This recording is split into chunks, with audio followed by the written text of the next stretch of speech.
All right, folks, welcome everybody to the post-game show here with my good buddy Jamie Uyama, the Yama, and of course Greg Flamong, who's done a great job with us here this year. And guys, it didn't quite start like we'd hoped, but boy, they got going and things started to kind of click offensively. And you know, uh, Yama, we talked about at the end of the last game that you could see the spark of what was happening offensively with the offensive line and the run game. And we knew North Carolina wasn't necessarily a good running team, but to come out and see it again, and let's be honest, I mean, there was, 7, 8 yards a clip. Anytime they wanted it, it was there. And first of all, I think Drew Pine played a fantastic game. I mean, really couldn't have played really any better. It's amazing what a running game will do for a quarterback. But I think that Reese did a fantastic job calling this game as well. And then I think offensive line really kind of took over this game and really at a time where they needed the offensive line to step up. Let's start with you, Yamo. Your overall thoughts here, buddy. Well, I think, you score 45 in a game. I know it's not against a good defense, but when you consider like what Notre Dame had shown the previous weeks, didn't look anything close like they could even dream of putting up over 40 points a game. Should have scored over 50, obviously, with Estemi trying to reach over there at the end too. So, I mean, it was about as good as I could have even dreamed of as in terms of what they did on offense. And like you said, Reese called a great game. They physically dominated the game. Pine was super accurate down the field on just timing wise too. Ball placement was just like the guy that you kind of expected, like the ceiling of what he could be. And that was what was most impressive too. And I think defensively, like, you're going to look at obviously the last bust at the end there. And, that counts. So they're going to look at it and you look on paper and you say, oh, they threw for 300 yards and Drake May threw for 5 touchdowns. But I mean, defensively, they did a heck of a job. I thought the game plan was really good. Like you said, the first drive wasn't great, but they really contained May after that as a runner. And then I thought that they did a good job using Maris Leofau as a spy sometimes as well. And just, made it difficult for him. And he is an exceptional talent in terms of what he can do in terms of some of the throws he makes. And obviously there was, they had their big plays, but that's all they had was their big plays. They didn't sustain any drives after that. Couldn't keep drive. anything together. No, yeah. And so together. I think when you look at that, when you force them, they had to create these explosives to even have any kind of offense. It was an impressive job by the defense too. It was not the end that you want, but still a really good game for, considering like Christian and Matt picked against Notre Dame in the picks this week. Like a lot of people. Yeah, but what did they know? They don't know. That's why they're not on the post game. That's right. If they knew what they were doing, they'd be on this show. Absolutely. Yeah. All right, Greg, what do you think, buddy? What did you think of the big game? You know what that game was? That game was 2018 Wake Forest. That's what that was. That was the first Ian Book start when it. Thank God we're not playing Wake Forest, by the way. Man, that team could right. Score. Well, that's the type of offense that Wake Forest has been ever since then, right? They had a good offense that year, and Notre Dame didn't look good offensively in the first 3 games, and it was like, okay, they made the change to Book, and it was like, all right, what's this going to look like? I don't know. And then they just came out and ran through them. I mean, they were ripe to put up 52 points on. They were going in to score 52 points. This was going to be a 52-26 win, and that's what it was going to be. And I think going forward, what this does is I think this allows the team to just throw away the Marshall game. Like the game doesn't matter anymore because you went and you paid it off in the next 2 games, right? At that point, it's like, you know what? The Marshall team, that's not what we are. What we are is what we did against Cal and what we did against North Carolina, and that's what we can do going forward. And that's why this game was so important, the way that they played offensively, and then the defense paid it off. Look, the defense gave up the drive to start the game, and then they shut them down, right? They didn't give them anything, nor room for the next 4 or 5 drives. Super important by the defense. And then the offense, Jamie and I have talked about complimentary football a bunch of times. Then the offense paid it off. So it was a good complimentary football. They got exactly what they needed from the line, the backs, from Drew Pine. Looked great. great win. It was a great way to go into the bye and build off of. Yeah, no question. Exciting to see them actually execute. And really, that first drive kind of sucked a little bit. They gave up a little bit here and there in the first half, but nothing too crazy. And then they just really dominated for the next 2.5 quarters for sure. And I really, even the second half, the second half of the fourth quarter, North Carolina knew what was coming. It didn't matter. It just didn't matter. And to see an offensive line dominate like that and do such a good job, that was so encouraging. And I think that this is what we're going to see. And Yama, maybe I'm crazy, but I almost feel like Tommy's in a better situation with Drew Pine now, in that, you don't have that temptation to kind of design something around the quarterback run. And you're going to have to get the ball to your playmakers. And so he's going to have to design plays where, before Buckner could probably bail him out on some things. And so, I don't want to say that Pine's a better quarterback or a better option, but I think for this team right now, moving forward, this is a good situation for Reese to be in, because now he knows what he has. He knows what he has in Pine. He knows what he has in his skill position players. And most importantly, the offensive line is finally stepping up and becoming the offensive line we all thought they would be. Yeah. Jamie, we've got a Dan Orlovsky shout out for you on the Twitter machine, by the way.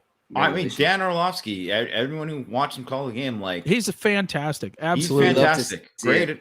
We love to see it, Jamie. Yeah. And I think NBC could only dream of getting Dan Orlovsky. I think he's awesome. I do too. Get him to do Notre Dame games, groom him to be the next Collinsworth. I thought, whatever. I'm not just when he's doing Notre Dame games. Whenever I listen to him, I think he's outstanding. Love him too. I do too. But back to what you're saying, I think that's more than fair. That point about Pine, and kind of, because I think when there's desperation, which there was definitely desperation with the offense, heading into this game, I think the tendency would be to lean towards, we got to do what Buckner does best. And what he does best right now is run, right? And I think that it leaned on to, hey, we got to block way better up front. We got to block way better. We got to run play action. We got to do these kind of things. We got to be more accurate. We've got to get the ball to the playmakers, just like you said, Mike. And I think everybody touched it today. This is like one of those games on offense where everyone's in the field, everybody's feeling good. Everybody touched it and did something today and contributed to the win, right? You could point and say, oh man, Estemi just really, other than the fumble at the end, you could say, oh man, he really closed it out. That was fantastic, right? But you could say, Tyree did a great job running the ball too. Inside, making guys, I know, Mike, you've been critical before. He was making guys missing the hole today. He did. He had a couple of really nice plays. He did, yes. I think Diggs obviously was a playmaker today, right? Yeah. And it's easy to be a playmaker when your offensive line is doing exactly what they should do. And they did that. And this defense stinks. Gene Chizik is a bad coach. Let's say that out there right now. Yeah. But when you play against a team like this is what you should do, and they did it. You couldn't be more pleased from what they did. Yeah, no question. Greg's going to be putting up some questions. If you're in the chat, make sure you please post a question so we know, versus you guys kind of communicating with each other. Just post question, and we'll get to all your questions and answer them. And I know we're going to have a bunch here. Couple things else I wanted to point out. My boy Eli Raridan, did you see him in there? Yeah, you see him in there clearing house, man. Yeah. That dude was smacking people. For a freshman tight end who had an ACL, that's amazing to watch a freshman tight end play inline blocker and smacking people around in there. So I was texting his dad. I'm like, man, this guy's killing it in there. Yeah. But the other thing that I wanted to mention too, the thing that some people probably haven't really thought about is this is going to make a whole lot of 2023 recruits feel a lot better about their decisions that they've made, about the offense, about being able to throw the ball, about the offensive line, about being able to run the ball, all those types of things. And now these guys are going to start seeing, I think, what Notre Dame's offense can be. And I can't, we've been critical of Tommy, all of us. I haven't heard Greg, as much as I have heard you and I, we've been critical sometimes of Tommy and his play calling. I thought this was one of his better games ever, as an offensive coordinator. I thought he did a tremendous job. So very excited about it. Greg, you going to run the chat and, Yeah. I got it. Okay. I'm going to throw this up real quick. Sure. So Alekino was talking, does Kaiser need to be replaced? I don't know how you replace him because JD Bertrand can't stay on the field. Yeah. So, I mean, that was a horrible call. I don't understand that at all. That was a bad call. Hit. But a guy's got to be smarter than that too, especially after you just got back on the field for the very same thing. I mean, but he threw his shoulder into him. Yeah. I don't know. I didn't think it's hard to turn. It's hard to turn. When guys are turning, it's hard to know where you're supposed to be. It just is. So, it is what it is. So, there's a question about Blake Fisher. I'm gonna check the Freeman press conference, see if there's any. I didn't see because I know he left the game. He left. Baker came in at right tackle and did a good job on when he was in too, but I didn't see what happened. So Bauman he just said I just saw it. Bauman has a torn ACL. Yeah, so he's out obviously for the year. I mean obviously freshman tight ends and Holden Stays and Eli Raridan, right? And Raridan obviously did a fantastic job today. But the other thing is that Marcus Freeman mentioned earlier this week that I don't think Barong. I mean I don't see him playing because now the second thing because now Mitchell Evans is supposed to be back possibly by BYU. So just because he doesn't fit that, he's not an inline guy. Right. And I mean, what you see from couldn't be more impressed with Raridan and what he's been doing there too. So I think you see him and Stace can both play in line. Mitchell Evans can play in line too. So I think it's going to be tough for Kane Barong to play, unless something were to happen somewhere else. Go ahead, Greg. There's a comment from Shanty Irishman. Why is Lug lifting his hand before snaps? This is tip off the defense. That's the silent count. That's a silent count. Yeah. Yeah. So in a way it does, but you can change it. You can put the hand forward and then go on another count if you think the defense is getting off too much. Yeah. But that's what they're doing. And I don't think probably in this game, I mean, they didn't probably need it as much. Yeah. As much. That's the crowd was probably pretty quiet for most of it. Yeah. Here's a question about Drew Pine. Do you guys think this game with Pine shows that Notre Dame doesn't need to take a transfer QB, get them experience development throughout the season, 3 quarterback recruits on the roster? I would still look at one, but the problem is you're going to have to get a guy. You're going to almost have to promise them that they're going to start or at least have a very, very good chance to start. And I don't, if Pine continues to play this well, it's going to be very hard to get one because why would that guy believe it if Pine continues to play as well as he did today? Now, obviously, there's going to be some tougher defenses ahead, and once you get more film, out there about your strengths and weaknesses, teams will adjust to what you do. But if he continues to play this way, it's going to be hard to attract somebody, I think. I mean, I think we need to slow it down with Pine, and he was great today, but this was a horrible defense. I agree. And he was really good today, but how's he going to look against? I mean, BYU, that's going to be a different story. I don't think BYU's got a great defense, but they have a better defense. And Clemson, you have to. There's all. I'm not sold on Clemson's defense. Clemson's defense does not. Not very good. Is this about giving up 45 guys? Yeah, exactly. And I mean, I realize, look, they can score. I mean, they got some talent there. There's no doubt about it. But up Clemson front was, I think, for the D line was the thing that they didn't win up front. That was surprising. Yeah, no doubt. And sorry, Greg, you threw up that DJ Brown thing. I didn't see what happened to Brown. He hurt his hamstring. Freeman said it in the press conference. Okay. Yeah, so he had a hamstring issue. He thinks the bye is going to help him out. And probably the same thing for Moan Henderson. He didn't get brought up, but he wasn't in the game. So Henderson had an ankle injury prior to the game starting. Yeah. All right. Yeah. Hopefully get both those guys back. I think it's going to be pretty important. So offense is what this is an interesting question, right? Because it's kind of like it is funny how I think the 2018 season kind of mirrors this one from the standpoint of Buckner was the high ceiling runner guy who wasn't super accurate. And then you have Book I mean Pine. See, I'm getting confused already. Yeah. And then you have Pine, who's more accurate, less live arm, doesn't have the ceiling, and is not the runner. But we saw Pine do some things with his legs in this game. In the first touchdown drive, he extended the drive on a nifty little scramble. He got outside the pocket at the, kind of near the end to extend that drive on 3rd and 5.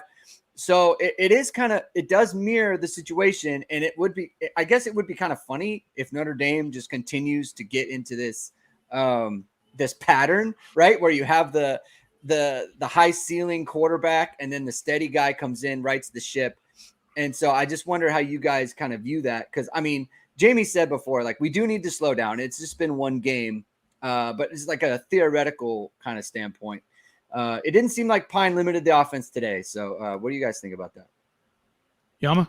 No, I don't think he. I mean, today, I mean, when you looked at the way he threw that post Yama would have looked Yama would have looked pretty good today, though. Well, let's not get carried away here. But I mean, if that ball to Styles, that's the kind of ball that if he can make that throw, middle of the field, whatever, and all those intermediate throws that he made, I mean, think about all those play actions though, where it was like guys running wide open. Those are just easy reads. Yeah, those are easy reads. And I think at the beginning of the game, when the reads weren't as easy, you kind of saw maybe a little bit of more limitations with him. But still, I think he can do enough. He has enough of an arm there.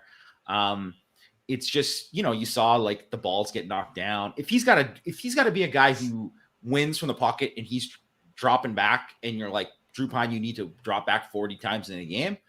That to me is that's the unproven part, because people look good when you can run the ball like this, and then things are just set up for you so well on those early first downs, because they killed them on first down this game, especially throwing the ball. So, and then so many of those, they just gave up layups outside all game Easy long. throws, Just incredible. Like they were just afraid to get beat deep, or I don't know what that was from Chizik. Like they didn't challenge anything. So yeah, I mean, against this kind of team, yeah, it's like that. But like, what's it going to look like when you're challenged more? And like Syracuse, I think has a really, really good defense, and or maybe not really good, but a good defense. So that's going to challenge them a little bit more. So you kind of want to see more from that. But I think it's a fair question, because he just showed that he could do everything if given the time, and playing with a good offensive line. Obviously, you wish Buckner had a little bit more of the benefit of the doubt of that offensive line early. I think the throw that impressed me the most was kind of that almost a deep crosser to Mayer, and he threw it just right on the money. That was a very nice throw, and that's a type of throw that we're not sure that Drew Pine can make. And he threw it right on the button, and kind of tight coverage, and kind of had to fit it in there. And so I thought that was an impressive throw. I want to see some stuff vertical. I want to see something in the boundary, because I think that's going to be important at some point. I didn't see Joe Wilkins in this game. Did you see him at all? I didn't see him at all. He was on kickoff return. Yeah, but just was not playing much at all. So no Tobias either. Yeah, no, I know.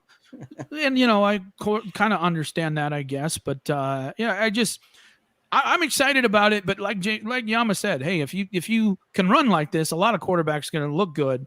It's when Notre Dame's only rushing for 120 yards. What happens with Drew Pine at that point? Yeah. And against the really good teams, 120 yards, pretty good. But your quarterback's still going to have to make some plays, and we'll see what happens. So I'm excited though.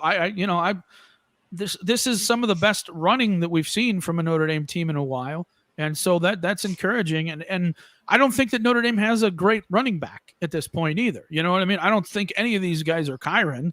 And to be able to amass, I don't know what it was. It had to be at least 250, maybe closer to 300 yards rushing against, 287. with pretty solid, I mean, these guys are solid running backs, but I wouldn't say any of them are great. So, Yama, you look like you had something to say there. Well, I was just going to say that really, if you look at the offense, they have one great player in Mayer. And maybe the offensive line, you can start to see that. all those guys look great today. Patterson, I thought Patterson, both great. The right side of the line too was really good. I mean, everybody at looked times good they really were. Yeah, they really were. But I think really skill guys, Mayor's the only guy that you're like, oh, we're gonna get a one-on-one here. I think he's gonna win. Just about anybody going. And they don't have that Kyron. They don't even have that. So that Clemson Wake Forest game today, to me, that whole game was dominated by contested catches. Yeah. So I think Clemson's going to play a lot of man coverage against Notre Dame. And I know their corners didn't struggle. Oh, they today, were terrible. Man, they were bad. But, those were tough catches too that Wake Forest had to make. So who are the guys who are going to make those catches? And that's something I think you still need to kind of see develop, because it's not always going to look this wide open. I wanted to make a comment about the backs, because I was when Mike, when you said that, I was thinking it's true. Like, they don't have the Kyron, but I think this is definitely the best Chris Tyree has ever looked. Oh, I agree. I mean, he was a guy to me where it's like, he's got to have open space. And if you don't give him open space, he's not going to find his way. And I thought he made some really good runs today. I thought he found space. I thought he made people miss. And then I thought he ran hard. And then Estime is something they just did not have last year. It just did not exist. And then Diggs shows, Diggs had 115 total yards today. Okay. So he had 50 yards on the ground, 65 through the air.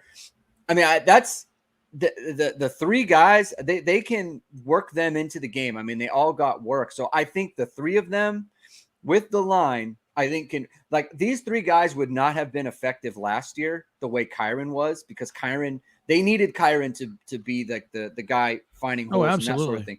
If the line can do this, these guys can be really effective, especially Audric. I mean, he's a load, man. Like, that's a problem. So he's got nice feet in the hole. That's what I think. He really has nice feet in the hole, and and good balance, and runs with power, and is moving forward. I think he's going to be a really solid back for Notre Dame, no question. I wanted to get to this question because it's been up for a bit. Do you guys think that Notre Dame has a tight end issue? What do they need to go and find another tight end for 2023, given Bauman and but Jamie was talking about Barong and that sort of thing?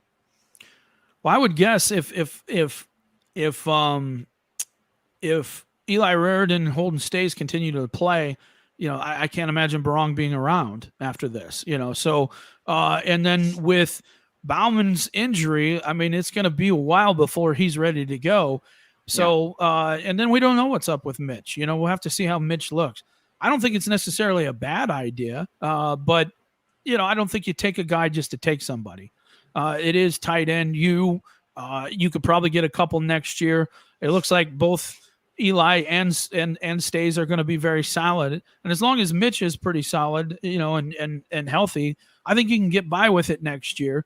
And we'll see what happens. But I think so much of it depends on whether they all stay healthy, and then the development of what you see with Eli and Holden Stays. If those guys start to get more and more involved, and I think you're going to see that now. Certainly Eli's in there a lot and run blocking. And when you block like that, you're going to play a lot, and sooner or later they're going to throw him the ball too. And I think that's really going to help Michael Mayer if they can get him involved in the passing game as well and become somebody who can be a threat. So, I wouldn't take somebody unless I felt like something was going on. It's got to be an elite guy. Yeah. Too. There's no point of just taking a guy. So if I was Jeremiah Love, I would have loved this game. Sure. It's just, I mean, all the touches, like you said. I mean, you got three. And how backs they use the doing backs. a ton of work. Yes. Yeah. This was an interesting comment. What do you guys think about this? Like, I think Al Golden has been great. I don't like today. That is an interesting take to me. You can look, Clarence Lewis.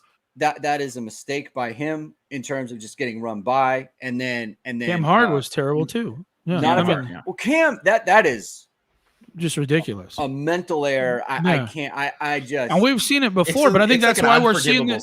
Yeah. But that's why we're seeing these freshman corners playing. I really believe that. That's why we're seeing them play. Yeah. And when they make plays like that, we're going to see more of that. The Mickey interference or the touchdown he gave, that was great coverage. Right. Yeah. He just kind of got pushed off and jumped too early, but that was fantastic coverage. It really was. And I thought the so Morrison yeah. the PI call too. I mean, that's a call that barely gets called. I thought it was Yeah. pretty good coverage. Like, Yeah. he finished through. So Those guys I are don't going to know. play a lot more. They I think really so. are. Yeah. And it's crazy to think that 28 Bracey. Bracey, is really their most consistent corner and has played really, really well all year long. So it's, but I expect those two freshmen to play quite a bit moving forward. And yeah, I as far as Al Golden goes, I think that there's a lot of things that he's trying to put some, bandages on. I don't think the linebackers have been very good. I think that they made a few more plays in this game than before, but also gave up some plays. I'm not a big fan of Bertrand. I'm not a big fan of Kaiser. I'm not a big fan of Bo Bauer at this point. But when you see Junior in there and you see Prince Coley in there, you kind of get an idea that maybe they're just not quite ready yet at this point. But that's just kind of the way it is. And Jamie, they started doing a few more stunts up front. They did, and led good to pressure. that Mill sack. Yeah, couple of sacks actually. Yeah, so I wish we would have saw a little bit more pressure. Especially against this offensive line because I don't think they're necessarily that great. But I thought push-up Field was good. He wasn't ever really comfortable in the pocket. I would have liked to see him finish a few more times, but I thought push-up Field was real solid. I do think one of the things in this game where they were, especially after that first drive, they were so worried about May getting out that you especially saw those ends, instead of trying to like beat those guys wide and trying to turn the corner, they were just bull rushing and trying to like close the pocket. And that was the main thing that they were trying to do. They weren't especially trying after to Plummer last week, Yeah, so, right. and I think, and they knew too that like May would just he would like those ones that are like going for 15 or going for like 30 with him, right? So I think that had a lot to do with it as they were kind of playing a little safer in terms of the rush and trying to like integrity of the rush lanes. I should mention too, the defensive line, especially Foskey today too, who I think has been pretty inconsistent versus run, was fantastic against the run in this game. And I think one of the things too is that like their backs got nothing. And I know they've been boom or bust, but they had no boom. They had nothing at just the whole game.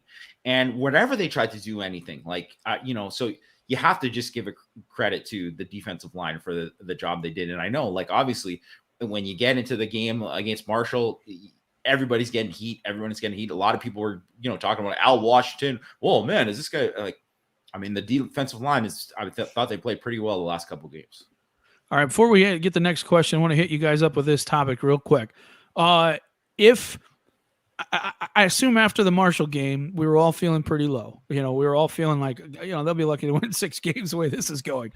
How you feeling now? I mean, your honest thoughts on it. Do you think they can hang with Clemson? Do you think they can hang with SC?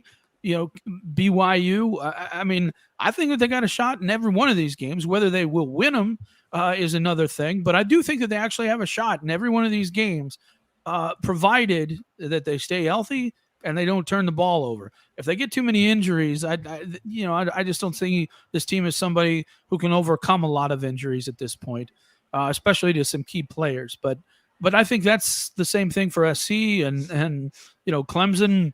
While they have a lot of guys, if it's like their frontline guys, if they don't have those guys in there, they're just not as effective. So let's start with you, Greg. How you feeling on this? So here's a philosophical question, right? Like, would you rather they have beaten Marshall and lost this game? Like obviously you would rather they would win both, but at the same time, like that's why I led off the show with like the Marshall game at this point doesn't matter, because it's like in your mind, it's like then Freeman can say like, hey, what happened in that game is not a reflection of us as a team. It was a reflection of us in that game. And then you can throw the game away. That's over with. Like that happened 2 games ago. It doesn't matter. Now we're 2-2. We're going to the bye. We've proven like we've gone on the road twice and played well, right? We played a good offense. We shut them down when we weren't turning guys loose. And then the offense bullied them around, which is exactly the way they want to play, right? You don't want to win fluky games. Like, it's one thing if there's like fluky things that happen, there's a bunch of weird stuff and the other team just plays poorly and you're just like, oh, you luck it out, right? You put up 45 points on someone, 567 total yards. You're playing good football. And then you have good tape. They've seen a bunch of bad tape and now you have a bunch of good tape. So for me, I don't think about like what it means for like Clemson or USC because those games are too far away. It doesn't matter. It's like, to me, now they can look at BYU and be like, now they can look at every game. Because I think after losing to Marshall, you look at every game and you think, well, they could lose this game. You know, I don't know. Like, they could lose to Cal. They could lose to North Carolina. Now, after you beat Cal and you beat North Carolina, especially the way you in the manner you beat North Carolina, now you can look at every game and say, well, they could win that game. You know, now you start thinking of it on the other side. Yep. And so that's how I kind of view it. It's like everything is kind of in a positive way instead of a negative way. So that's kind of how I see it. All right. What about you, Yama?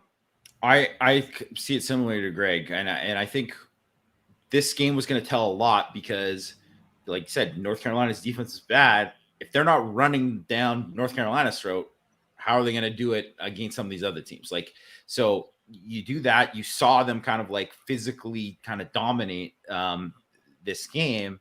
And then at the same time too, I know, yeah, you gave up 32 points, you gave up the big play at the end, whatever. Right. But the defense, like, this was a top 5 offense in college football. So, and they did a heck of a job too. And I think they can play better.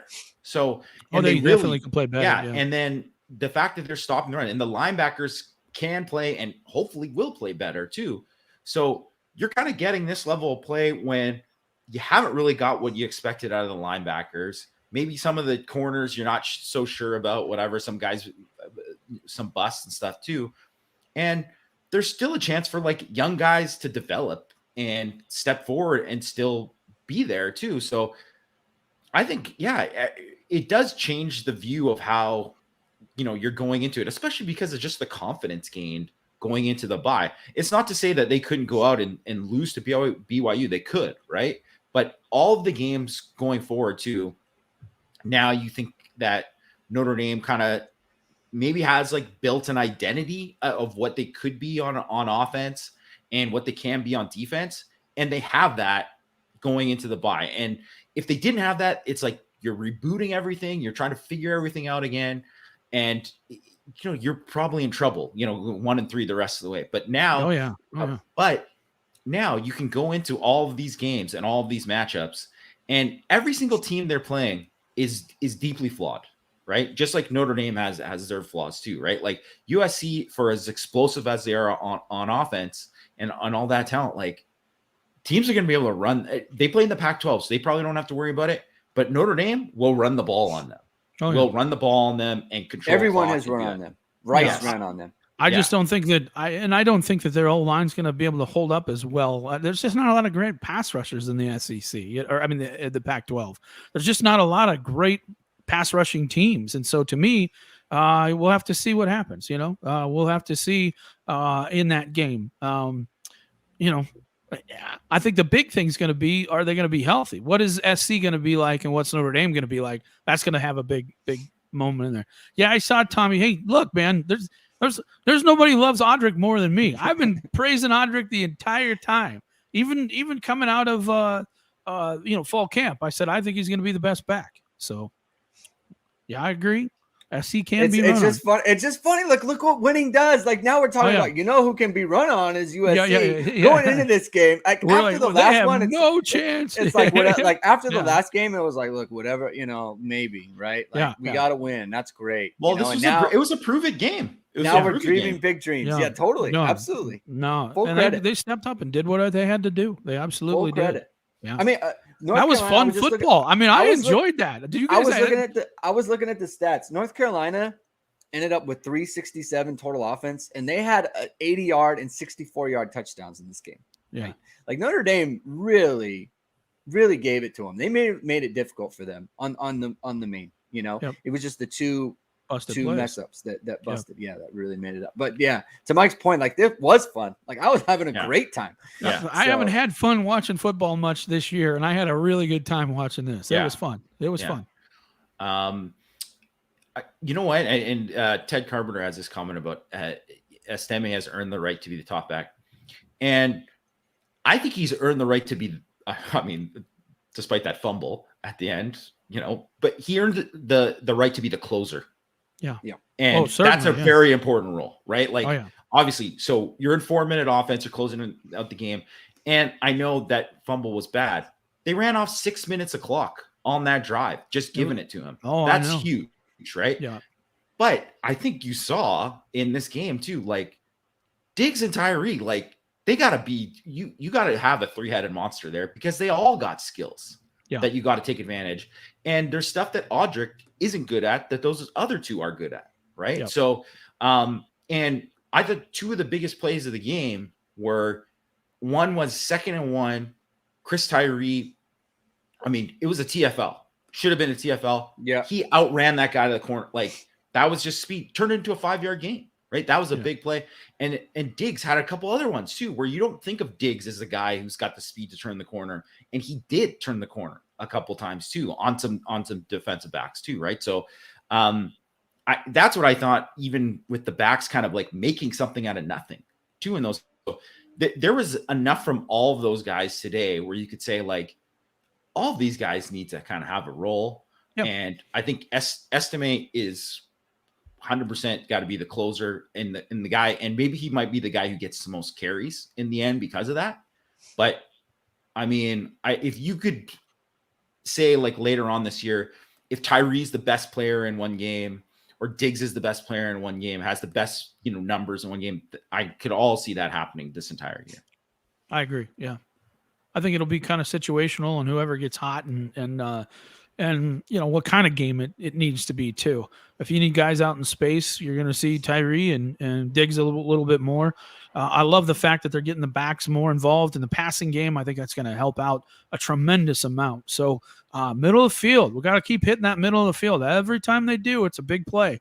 So and it stops them from coming so hard down on you. So I just, I thought Tommy did a really good job.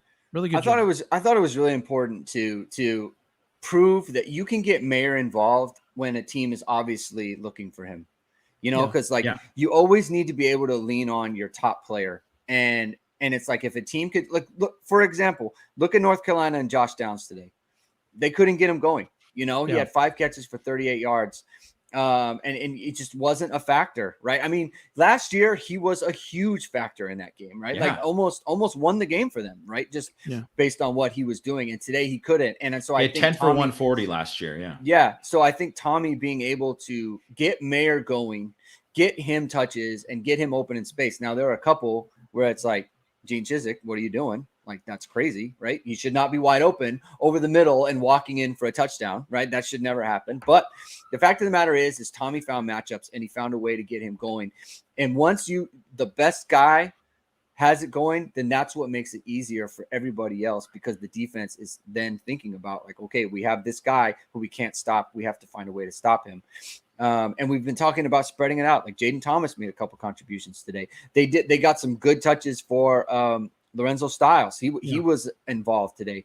So it's just being able to get those guys, like the backs. We all talk about how the backs, it's like a theoretical thing. Like, oh, we can put Tyree in the slot and we can do this, that, and the other.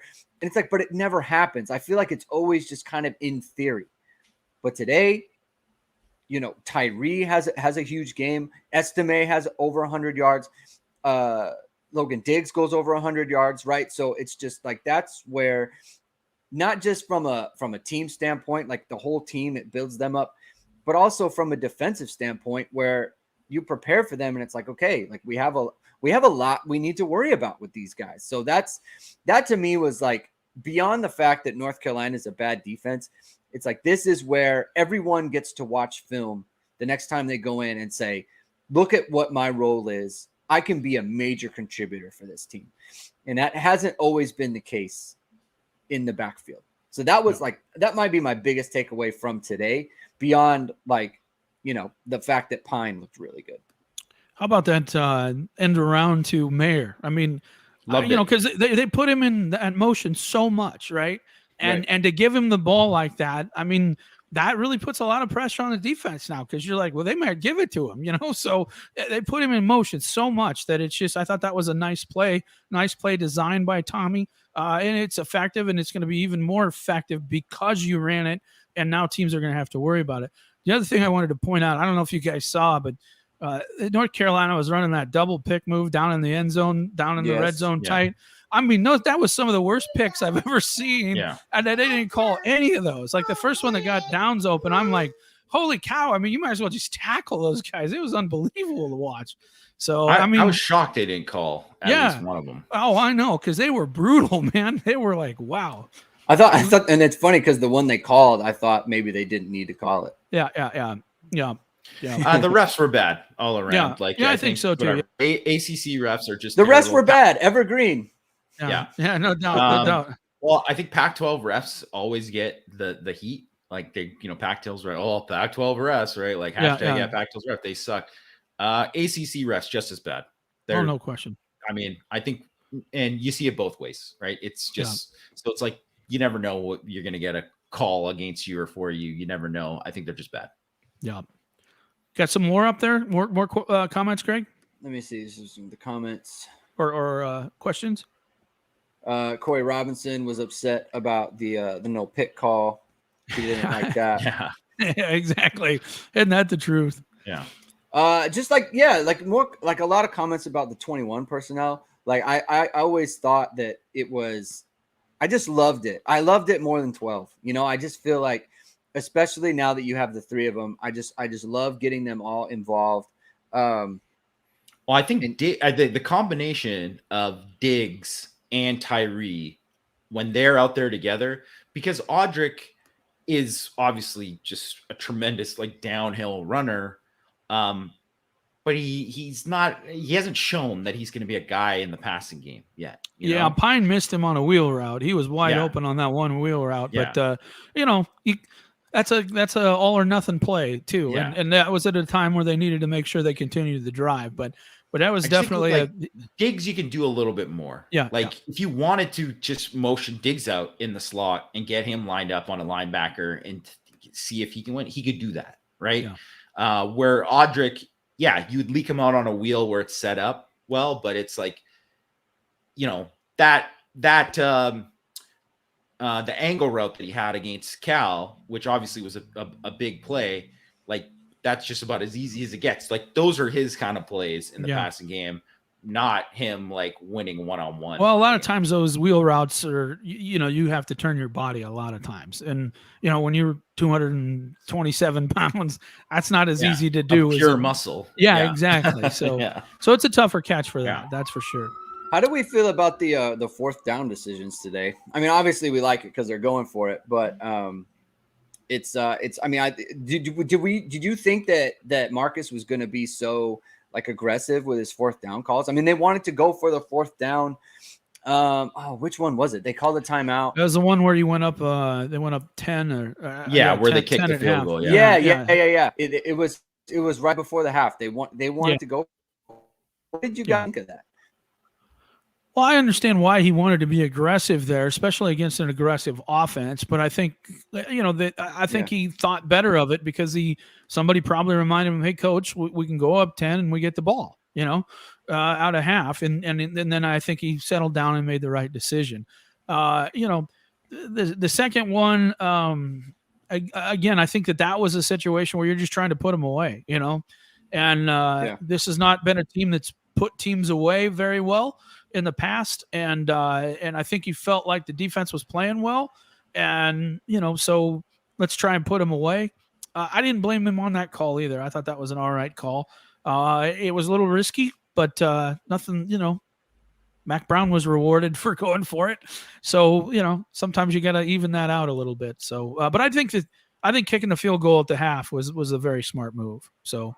That one I think was probably the right call there, and I know most people lean towards aggression and want that, but and I thought the other one, the sneak call was in that situation maybe you don't call a sneak with Drew Pine, whatever, but I didn't think. I behind mean, Corral. I'm just yeah, Well, that was they went fast. They didn't need Yeah. to go fast. That was the No. thing. It was not a No. good time to rush. And every time Um, Notre Dame tries to do that, it's been abysmal for about the last 18 years, So they go up and they try and get under center, and it just never works out well. But I always like that, especially because you've seen from Blake Grupe is that, I mean, he's fine as a kicker, but I mean, you feel much better when it's like inside 40. That you're going to feel more comfortable there. It's not that he doesn't have the leg, right? It's just that he's shown that he's kind of been hit and miss, up and down. Yeah, right. So I think they should continue to be like, if they get inside 35 plus, they should continue to be aggressive each time.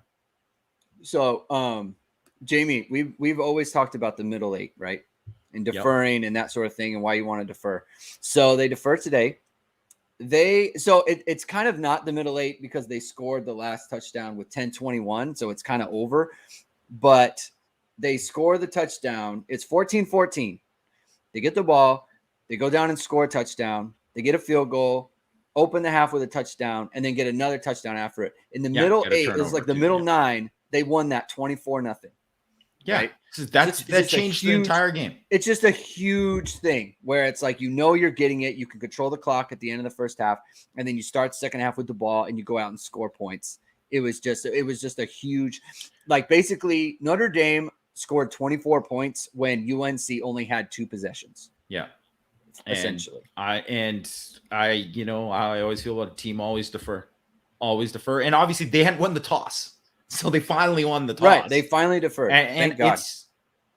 It's the smart call to get the extra possession in the second half, right? So, and then you have more control of that middle eight, right? So, just couldn't agree more. I think that was really, really big in the game. Right, 24 points off of 2 North Carolina possessions. And not just that, but they're 2-minute drill possessions. They don't have time to or the end of the first half. It's not like you're planning like a drive. You're going 2 minutes. You're trying to go quick, and you get the 3 and out, and then Notre Dame scores again. So, and then Notre Dame scores at the end of the start of the second half.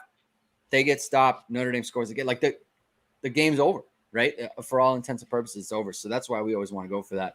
And obviously, it worked out perfectly for Notre Dame. It was like the anti-Fiesta Bowl. Yeah, no doubt. No doubt. Oh, boy, don't get me started on that one. Yama's still, ears are burning after that one.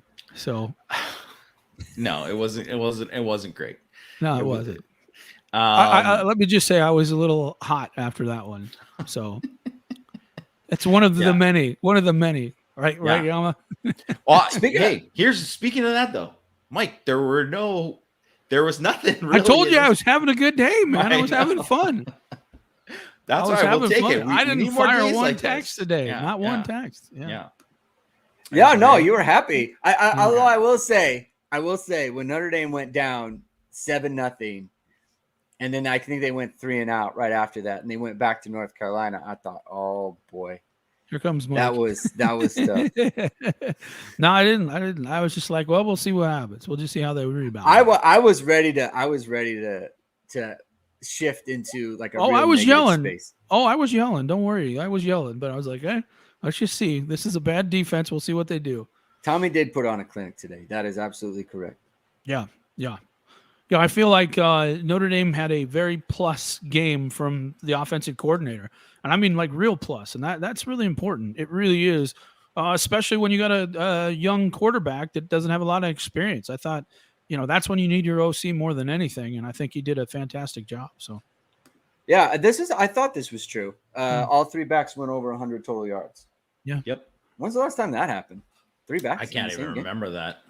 Maybe the hold stays. I don't know. So, I was it's got to be a hold stays when they played Rutgers and beat them 60-0 or something like that. Because Tyree was 17 for 104. Yeah. Now, he had a good day. He did. Yeah. That'll do it. Yeah, it will. Do we got some more questions, comments? I think there's mostly comments at this point. Okay. Well, as I mentioned, I think this was so important for recruiting guys. I'm sure everybody, Yama and I were talking about this kind of off the air, and on our Wednesday war room, I said, well, should we even bring that up? And he's like, let's just wait till after the game, because then it'll be either it'll be an issue or it won't be an issue. And I'm just glad it's not an issue at this point. I got to feel that everybody who's committed to Notre Dame had to look at that and say, like we all did, this is what we've been waiting to see, and this is a nice building, block. Let's go into the bye week and come out and play BYU and win, and let's see how this goes. So I think it's so important for recruiting. It's just so important, and for guys like Jeremiah Love and Tayshawn Lyons, I mean, they got to land those two guys. They need those two guys. There's just nobody else that's out there. And as we've seen in the past, guys, Notre Dame's lacking in speed. They're lacking in playmakers. These are two guys who can make big plays. We know we got Dylan Edwards and I love Greathouse and I love Braylon James. I love everybody that's involved in this class, but you need as many playmakers as you can get. And so it's so important to land those two. I just hope Notre Dame continues to build on this offense to show some of these explosive players that, hey, we do have quarterbacks. Yes, we do have a good offensive coordinator. Yes, we can score points. Yes, the offensive line's starting to come together. Everything we told you was going to happen is now happening, and it's so important that happens. So I'm excited to see where this goes and go from there. Another topic, if you're Marcus Freeman, you got the bye week coming up. How do you handle this bye week? Let's start with you, Greg. What do you do with the team? Do you still want to get physical? Do you want to give them, a little bit of a rest? Do you want to look at some of your young players to see, who could potentially help you? Because, like an Eli Raridan or Holden Stays, they're going to have to get a lot of reps now. So what are your thoughts? What would you do, Greg? So I think because this team has they have so much rotation, right? Like someone brought up on Twitter, the Notre Dame stats account.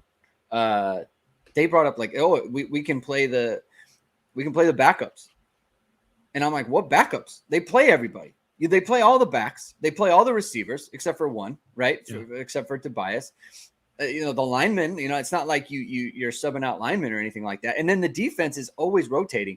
So to that point, I don't know how physical you need to get because they're all getting work. It's not like there's someone or like a group of guys who it's like, man, those guys, like they're getting rusty. Like we need to get them more work, right? I think you can be, maybe there's a little bit of physicality. Like Freeman knows the team better than I do, obviously. And if he feels like they need it, then they need it. But I don't think you need to be overly physical. And I think it'll be very easy for everyone to get locked in because the first 2 weeks were so difficult. And, it was so hard on the program. And now they're starting to build into an actual team. I think they'll be excited to go out and practice, right? Sometimes during the bye, you don't really want to, right? Because it's like, we don't have a game. I think they'll be excited to go out and improve.